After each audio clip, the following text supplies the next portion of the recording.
Avant même que le Premier ministre grec ne passe ici, ses ministres sont déjà présents pour faire passer son message, à savoir que pendant cette crise économique, les choses seront différentes.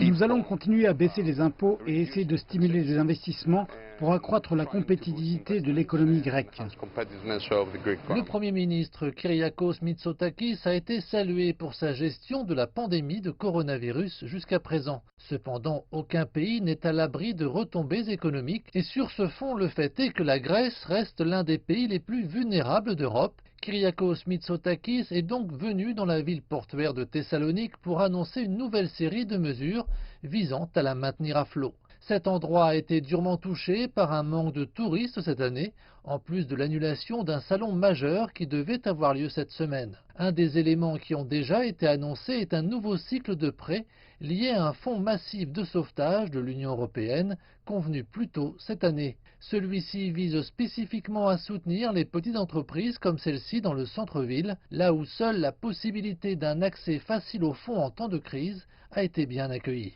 Je ne sais pas si nous en avons besoin à 100%, cependant, le fait qu'il existe maintenant un tel coussin en termes financiers est très positif et je n'exclus pas la possibilité de l'utiliser. Tous ceux qui sont en ville pour écouter le discours du Premier ministre Mitsotakis n'en sont pas aussi convaincus.